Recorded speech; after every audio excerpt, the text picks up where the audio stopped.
Welcome back to the Have Not Room. I am Ben, and I am joined here by Brian. And we got our things backwards.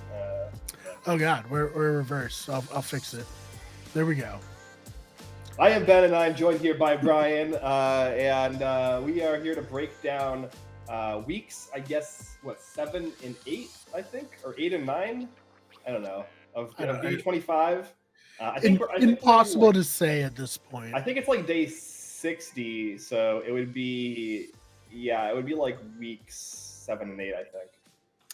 Yeah, I mean, we've lost what 3 people in a month and a half, maybe. Yeah. I saw a thing that said the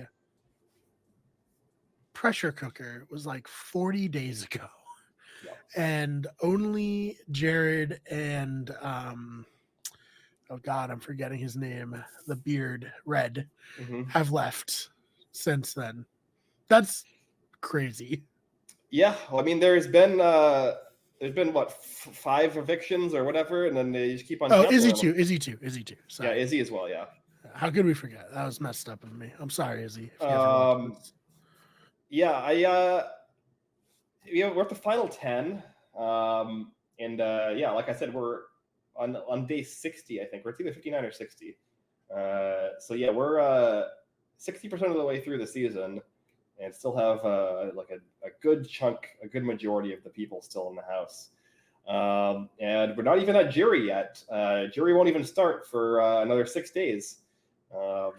Yeah, that's crazy.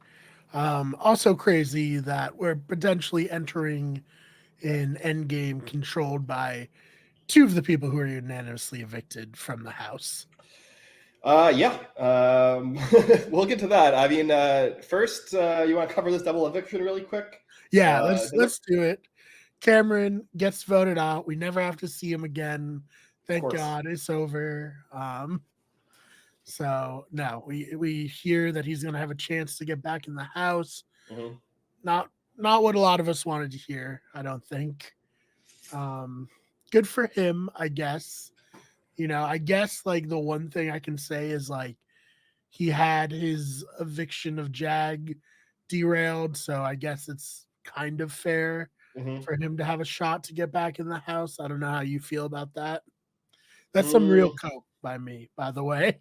I mean, I would agree if like evicting Jag was good for his game at any point, but like as we discussed at the time, it was not, and so like it getting canceled wasn't even that big of a deal for him. Yeah, and we thought that production was rigging the season for Sari. It's actually rigged for Cameron. We had no idea. Yeah, it's we'll get into it eventually, but I think Cam has like a pretty clear path to winning the season at this point. Oh, I'm mentally preparing myself for 40 days from now, being like, so Cam, winner of Big Brother 25. Wow. Yeah. I mean, the one thing I will say, I saw people like a comparison to like Mickey, which I think is unfair because like Jackson Mickey's a piece of shit. But like he's a much better Big Brother player than how dare you? Like I don't want to have to be the guy defending Jackson Mickey, but like he didn't get unanimously voted out in the pre-jury. No, but I mean on the show I've gone to bat for Jackson's gameplay, not as a person. Jackson's a very good Big Brother player. Turns out he was detoxing from drugs in the house. Not that excuses anything he did or said, but I guess more impressive that he was able to play such a dominating game and walk away as the champion. Yeah, so I mean, we get through this double eviction here. It was so exciting the way that it played out in theory. Corey wins his first competition of the season, wins the HOH. Then we get the clown shoe competition, which Matt ends up winning. Matt as Jared's house guest choice, which is something we didn't know until the Sunday episode. is going to be the one to win it, and then also put the nail in the coffin by not using the veto. Yeah, the Big Jeff Memorial Clown Shoe competition, as you said. He put the stake into the heart of the vampire, and then the stake into the heart of Jared's game. Presumably, he couldn't have known.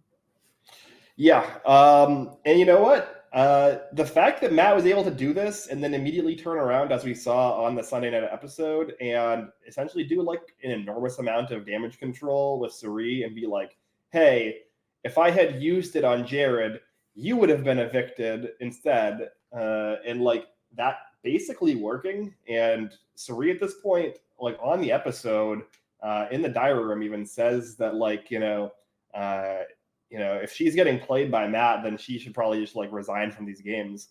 And, yeah, that's hilarious. Like, yeah, she is getting played by Matt. Yeah. Matt outplaying a legend, pretty impressive. Yeah, the guy that thinks that Big Brother 12 happened when he was 5 years old. Yeah, has no idea what the brigade is. I mean, we knew he was recruited before the season started. Yeah. But to just push that even further, it doesn't know what one of the most famous alliance and like one of the most impactful alliances in the history of Big Brother and how like the game is generally played nowadays.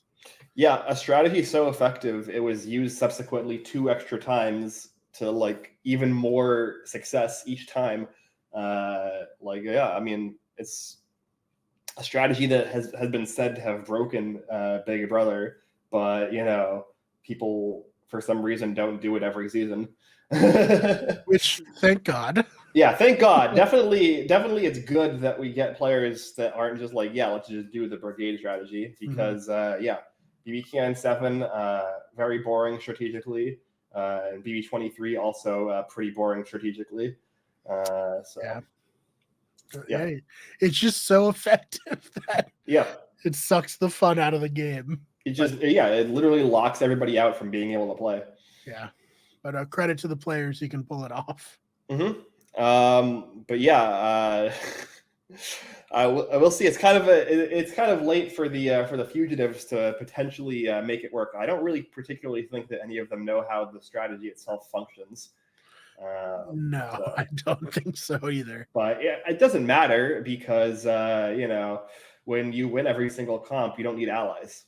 No, I mean, it's dude, I was looking at the board, as it were, like Tony Stark, have it all laid out in front of me, and it's like, oh, this could be like the committee, and they just win out the rest of the season in their alliance. There's no chance for the outsiders to ever do anything. This could suck. Yeah, if only 2 of them had already been evicted from the game unanimously. Should have evicted them. I don't know. Yeah, I know. What were people doing? Like, not evicting these 3 strong dudes that are obviously going to run these endgame comps. Yeah, it's disappointing. And like, you say like, oh, it was a mistake to get rid of Heisem because Heisem was the only one who could beat them. But they would have gotten it. They would have been fine. They would have been sitting pretty right now. They being Cirie, Felicia, Izzy would have gotten clipped in the same spot. That sucks. But like it happens, like sometimes the dominant comp threats will win comps that you can't play around. But the idea is you get them all out early when you have the most like malleability of the game. Whereas now it's just like, oh God, I don't know how it's gonna, I don't know how this is gonna get broken up. Yeah. And especially when you have players like Blue that are not really realizing how outside of that power structure they still are. And, like the fugitives have talked about like Bowie Jane being their 4th because she's like, the easiest person to manipulate. And if you're Blue and there's somebody who's like the value of Blue as a player is that she is easy to manipulate. So like if you're Blue and you have no value even as being bad at the game, like you just like, what are you even doing there? Yeah, it's no good. I think we're gonna be in for a pretty like brutal run of like, you know, maybe Mimi goes this week, maybe Felicia, and then we're gonna lose like Suri, Corey, America, like all just like in a row. It's gonna be rough. Yeah. Well, for that, with that in mind, we do see Cameron re-enter the game here. I don't know. What were your thoughts on the re-entering comp? I guess they looked at Caitlin's puzzle and they were like, "Man, we thought this was impossible to throw and lose. Like, we have to find a challenge that's even more impossible to lose." Yeah, I think. I don't know if you saw. Caitlin was sounding off, being like, "This was so much easier than mine." It's like Caitlin does not just sit this out. I mean, it was. I agree. Yeah. But it's like a. But it was like like Caitlin's comp was like a comp that like 98% of the time you beat, and this was a comp that like 99.9% of the time you beat. Yes, yeah. No, I agree for sure. But man, I thought the comp was fine, I guess. I think if you're gonna do a pre-jury battle back, you should involve the entirety of the pre-jury, personally. I think that if you're going to do, because we saw a similar sort of like idea with like the fake double eviction on BB Can 9, which is the only Big Brother Canada season that we fully covered on the show, right? Yeah, it was great. Yeah, a lot of fun. Really good season, yeah. And so we talked about it then, where we had that was Jed was Chad's winner pick. Yeah, it was Jed and Tara. Tara, yeah, trick shot Tara. Jed famously pulled a Marcellus and used the veto on Beth and got himself evicted in the double eviction.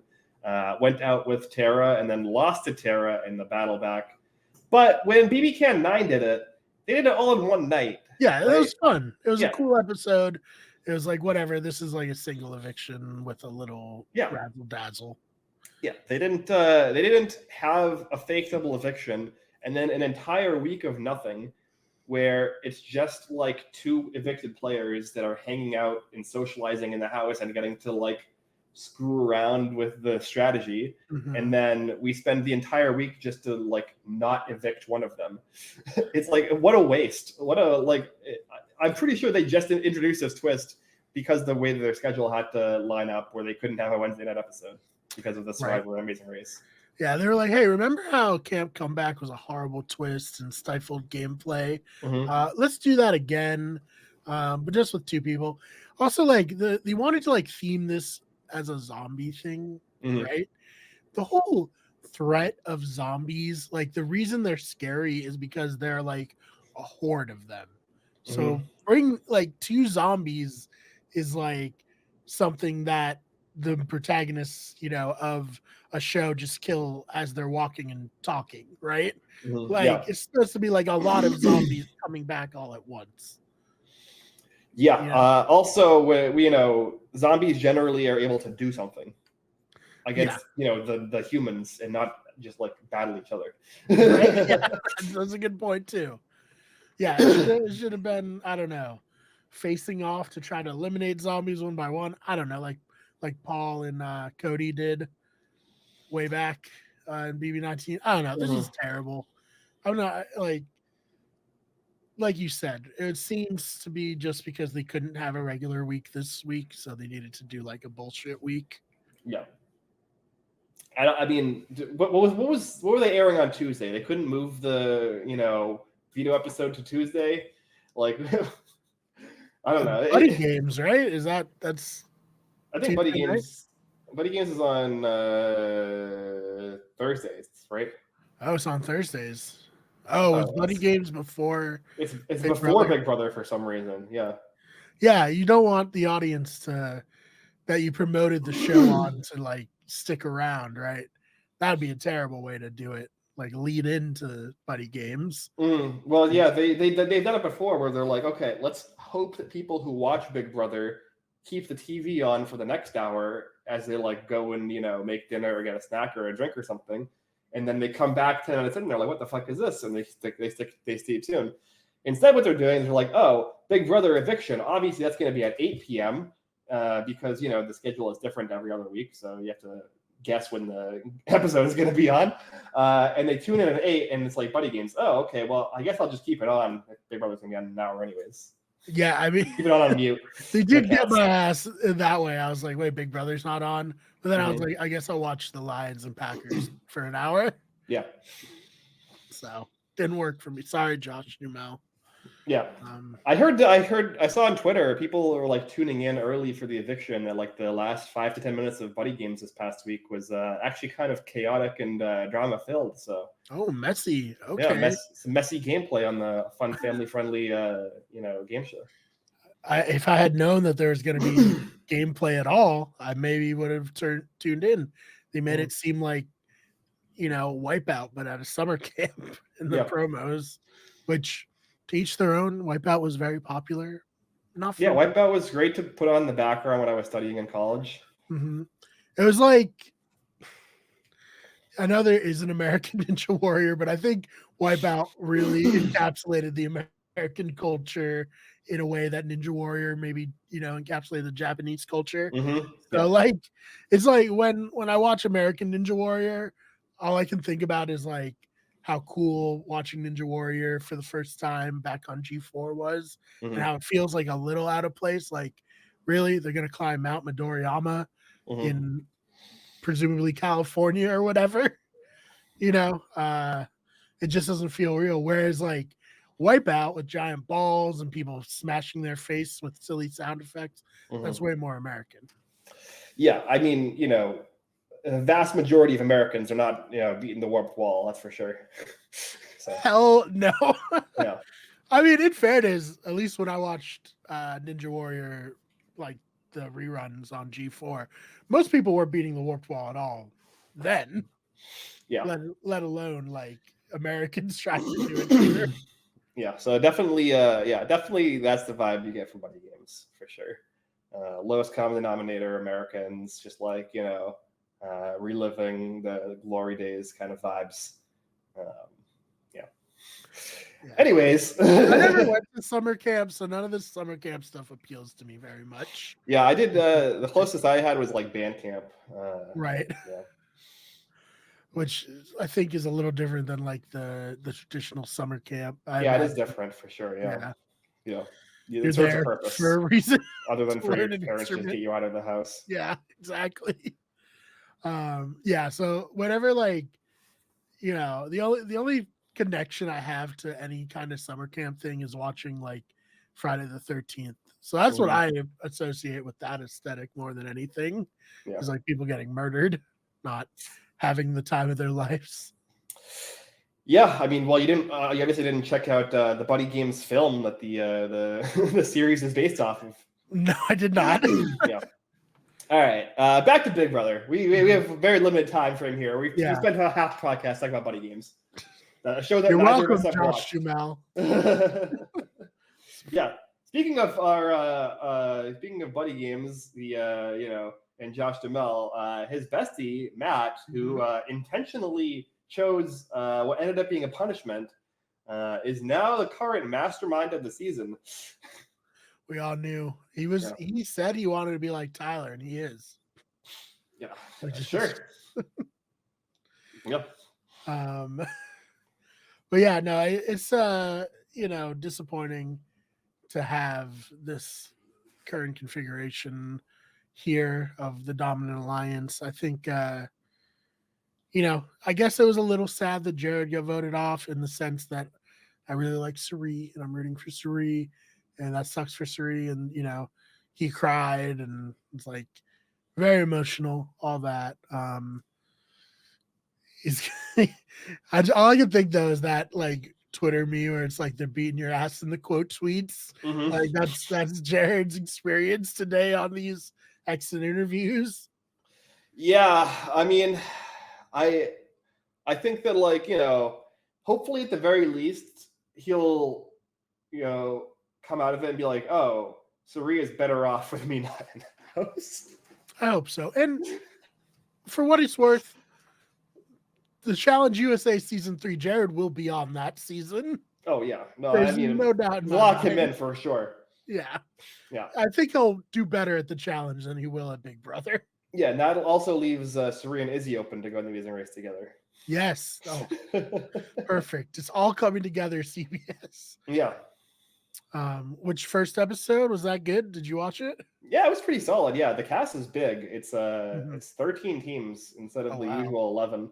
Yeah. But they're not doing non-elimination legs, which is something they've been trying in recent seasons. They have been doing keep on racing legs, which are like kind of, a continuation. Yeah, they're like non-elimination legs without with a different name. Yeah. But I mean the casting's pretty fun. Cool. I love Phil. That's my guy. I'm so glad he's not slumming it on the show that he made. That whatever that other one is. Yeah, Tough as Nails. Tough as Nails. Yeah. Whenever I see him back on Amazing Race, I'm like, yes, this is good. This is where Phil belongs. Yeah, another show that I did try watching like half an episode of Tough as Nails, and I didn't get the appeal. I watched a couple for Phil, and I just listen, I'm a work from home guy. I'm not tough as nails. I'm not tough as anything. Yeah, I mean, what's the weakest tool? Wood glue. That's about where I'm at. Like needle nose pliers, like yeah. Oh man, but yeah, I'm just, I don't know. I know Big Brother's not fair. I know they've had all these like seasons of people coming back in the house, but like, we really derailed this season just to get Cam back in the house, man. Yeah. Okay. So from a fairness perspective, right? Yeah. Like obviously Big Brother's not fair, but a more equitable game is going to create more compelling television most of the time, because an unfair game is going to be intrinsically predictable, because you can predict that the people that it's unfair in favor of are going to do well. So like, it's not even like a fairness thing where I care who wins. It's like I just want the season to be more unpredictable, because right now it definitely does feel like this fugitives threesome of Cam, Jag, and Matt that have come together are going to win probably 80% of the remaining comps. And, it seems like two of them are probably going to be the final two at this point. But you never know. I mean, like something could change. But with the comp stats, especially in recent seasons and especially this season, that seems quite unlikely. It's even just as far as like looking at male versus female comp wins, like the only woman in the house who has won a comp was Felicia, and that was the one crapshoot comp they've done the entire season, which obviously it's not a coincidence. And every other comp has been won by a man. The vast majority have been won by that threesome of Matt, Jag, and Cam. Yeah, and it's so bad. Like the only like comp, like female comp beast in the modern like Big Brother era is Casey, and Casey's like a professional athlete, level of athletic. So it's like you have to get literal professional athletes in the house to compete with like regular guys in these comps. I mean, obviously Matt is an Olympic athlete. That's different, but like generally. Yeah, I mean, Jag and Cam are just like normal, like in shape dudes, and right? Like, late 20s, early 30s, however. So like, it's just I don't know why, like, because this HOH comp, Cam's going to win this HOH comp, obviously, and we'll find out that Cam, Jag, Matt were the top three in the competition. Awesome. But this was a puzzle competition, but it was the one where you like have to go back and forth like the on fire hydrant. Yeah, exactly. That Memphis one and maybe 22, right? That sounds right. Yeah. So it's that one. It's like it's a big clunky jigsaw puzzle that you stand up and you have to like run a piece back and forth each time. So it's like half a puzzle, half like a relay race, basically.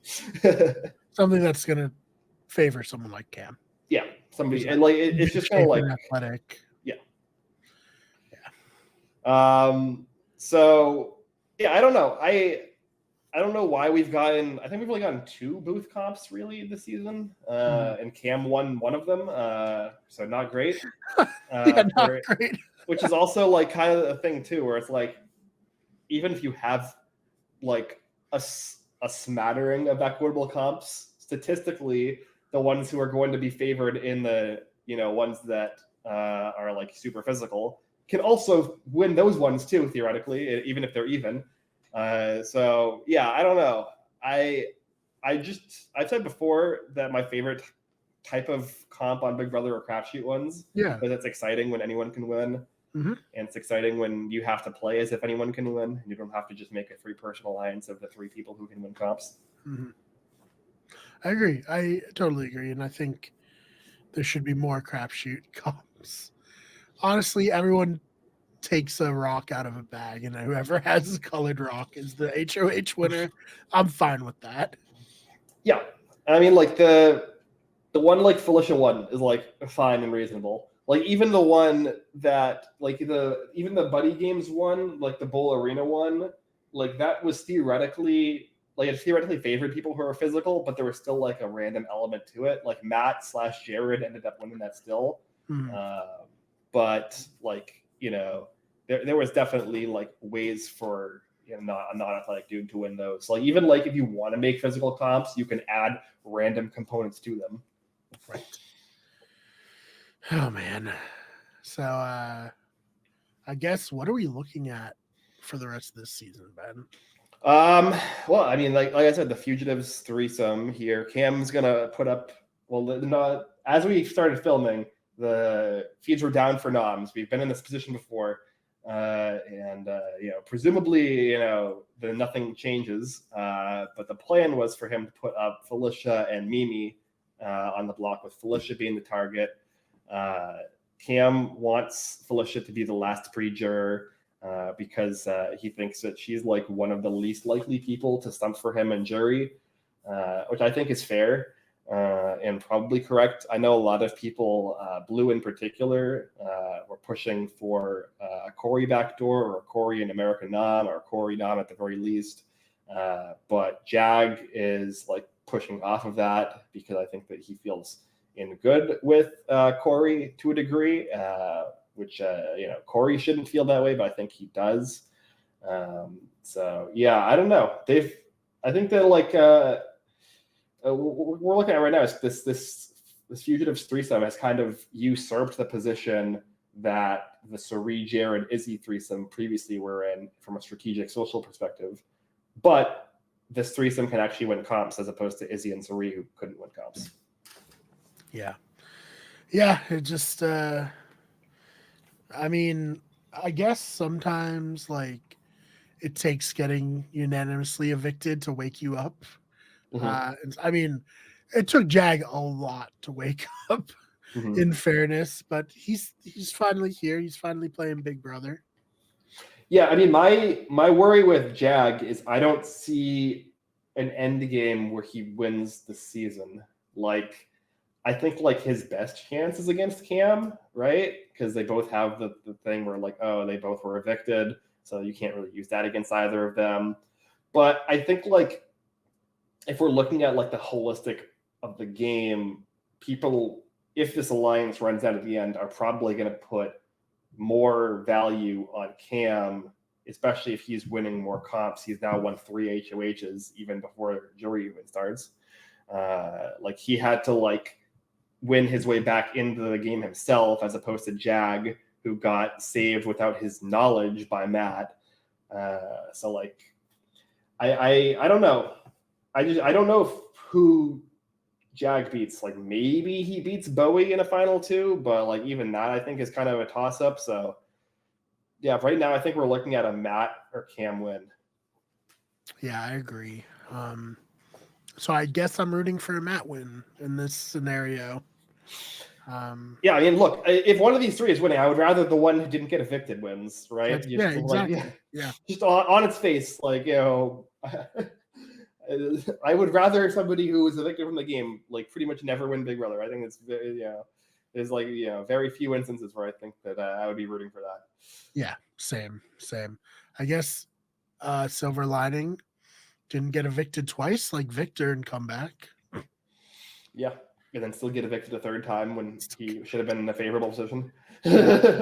Insanely bad showing on that season by Victor. Yeah, It's just historic getting evicted numbers from him. Mm-hmm. Yeah, he created a new benchmark, really. Yeah, his wife, who's played 3 times, is actually no. I take that back. She did win her way back in and got evicted again. Mm-hmm. So she did. She has been evicted the same amount of times as Victor. Never mind. Yeah. Yeah, I don't know. What are your thoughts, Brian? That I'm worried that we're about to have a screeching halt to this season. Well, we did have a screeching halt already. And now that it's starting to pick back up again, it's like kind of barreling off a cliff. Mm-hmm. Yeah, right towards the cliff, and then we'll follow it down. At least Survivor started back up. True.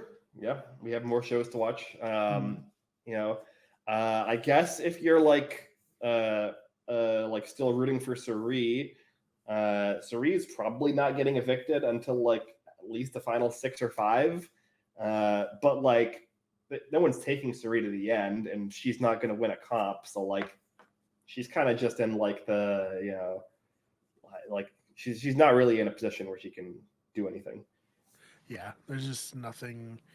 She's not going to be a driving force strategically. She's not going to be able to win comp. She's just going to be able to kind of not float, but like survive till the final 5 or 6, and then they're just going to evict her.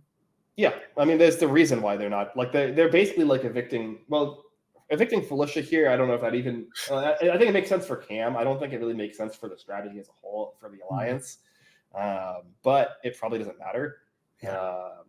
And after that, they're looking at like Mimi and or Corey in whichever order, followed by America and or Blue, followed by Cirie, or like Blue maybe in like they've talked about a number of different orders of things they would want to do.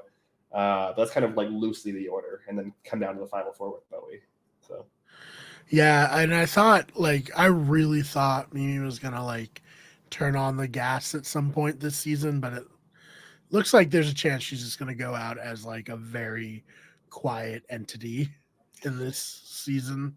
Yeah, I mean, we saw on the episode this like 4-person thing with Corey and America and her and Felicia that's like loosely formed, which is part of what drove this like fugitives group to come together. But like, yeah, she just hasn't really been an active player at all. She's just kind of like been able to coast off of not being an immediate target for anybody, which like in my opinion makes her like a marginally better player than Bowie. And it's like, yeah, there's nothing I can grab onto, right? Like she's good TV, like she's fun when she does her rants or whatever, but like as a player she's like done basically nothing. Yeah, it's like, there's that strategy or that thought like don't do anything to lose the game before the jury. But like this is like that to the extreme where it's like you don't do anything to like positively position yourself until it's way too late, and then there's no possible way to recover from it.